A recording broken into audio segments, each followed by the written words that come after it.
Halo, perkenalkan nama saya Saron Aurelia Mende. Pada kesempatan saat ini saya akan membawakan dua pembahasan tentang kesetaraan gender. Sebelum kita membahas tentang pentingnya kesetaraan gender, kita terlebih dahulu harus mengetahui apa sih yang dimaksud dengan kesetaraan gender tersebut. Menurut pendapat saya, kesetaraan gender itu merupakan salah satu hak asasi kita sebagai manusia, karena setiap manusia berhak untuk memiliki hidup secara terhormat, bebas dari rasa takut, dan bebas untuk dapat menentukan pilihan hidupnya sendiri, sehingga keadilan tidak hanya diperuntukkan bagi para laki-laki saja, akan tetapi perempuan juga mempunyai hak yang sama seperti laki-laki. Dalam hal ini, kesetaraan gender dalam keluarga memiliki arti bahwa dengan adanya keseimbangan dalam pembagian peran antara suami dan istri, sehingga tidak ada salah satu pihak yang dirugikan atau merasa dirugikan. Kesetaraan gender di sini dimaksudkan untuk memberikan keseimbangan peran antara laki-laki dan perempuan di dalam sebuah hubungan, baik dalam rumah tangga maupun di dalam sebuah hubungan komitmen seperti berpacaran, sehingga tidak ada peran-peran yang dilabelkan atau mutlak dikhususkan untuk laki-laki saja atau untuk perempuan saja. Dalam artinya, ketika berumah tangga, suami dan istri tidak diperkenankan untuk menjalankan tugasnya sendiri-sendiri. Laki-laki maupun perempuan, suami maupun istri dapat melakukan pekerjaan yang sama.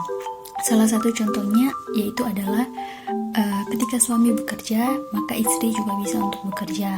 Maka dengan demikian suami mendapatkan kemudahan dan dukungan dalam perekonomian keluarga.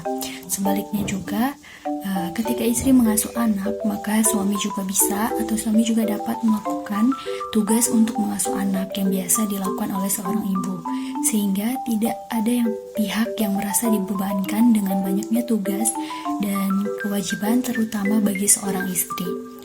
Maka dengan demikian, beban akan terasa lebih ringan apabila dua orang bertanggung jawab untuk menjalankan atau melakukan tugas-tugas dalam rumah tangga. Dalam hal ini pula, ada salah satu teori yang menarik perhatian saya untuk dibahas secara singkat.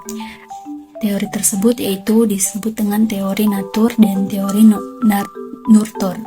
Teori natur merupakan teori yang berpegang pada keyakinan bahwa peran laki-laki dan perempuan merupakan hal yang sudah digariskan oleh alam atau disebut juga berasal dari faktor biologis.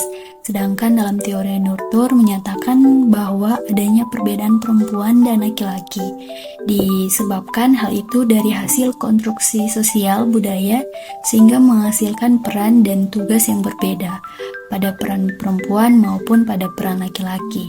Jadi dalam teori ini dapat disimpulkan bahwa natur dan nurtur memiliki perbedaan, di mana natur merupakan faktor yang berasal dari warisan biologis atau dimiliki sejak lahir, sedangkan nurtur adalah faktor yang diciptakan berdasarkan pengalaman lingkungan, sehingga dapat berpengaruh pada perilaku individu seseorang. Pada hakikatnya, perempuan adalah pengurus rumah tangga yang baik, pandai mengurus suami dan anak, juga memasak untuk kebutuhan sehari-hari di dalam rumah tangga. Jadi laki-laki adalah kepala keluarga yang harus mencari nafkah demi kehidupan keluarganya.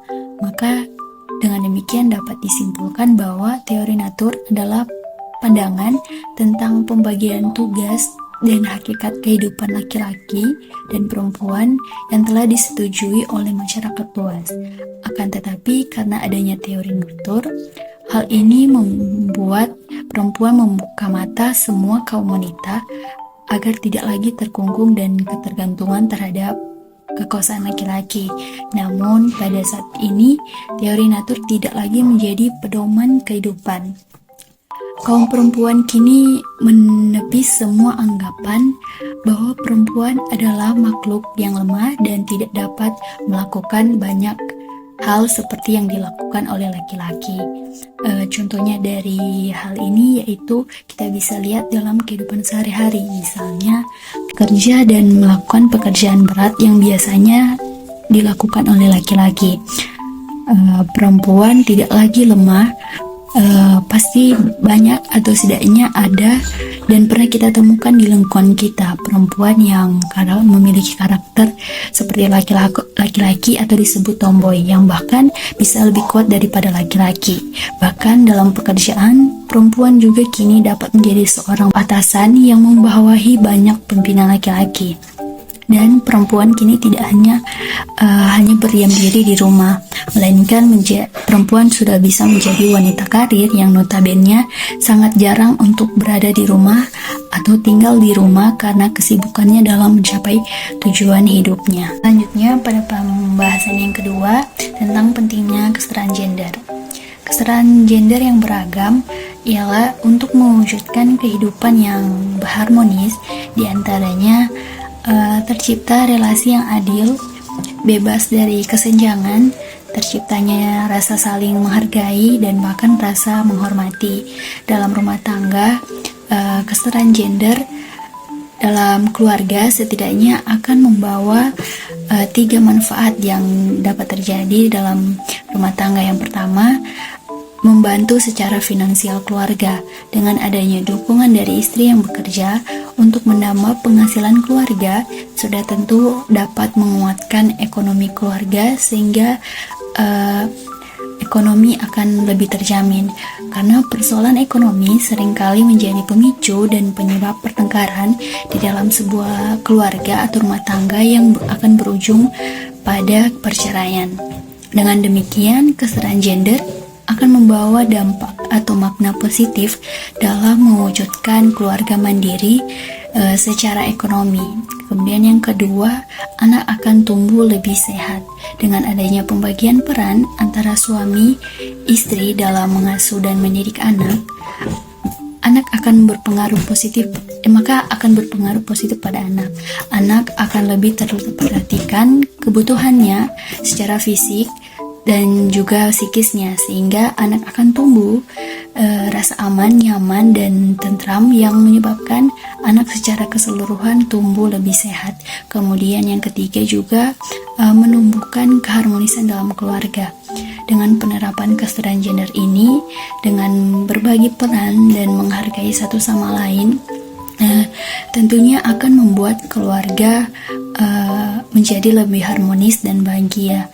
Tentunya dengan hal ini tidak akan didapatkan apabila kesetaraan gender tidak diterapkan di dalam keluarga, yang dimana salah satu pasangan pasti atau akan merasa tertekan atau mendapat beban terlalu banyak dan bahkan mendapat perlakuan kasar yang menyebabkan ketidaknyamanan. Demikian pembahasan saya mengenai kesetaraan gender dan pentingnya kesetaraan gender. Kiranya dapat bermanfaat dan berguna bagi saya maupun teman-teman dan menambah pengetahuan saya maupun orang lain. Jika ada salah kata, mohon maaf dan terima kasih.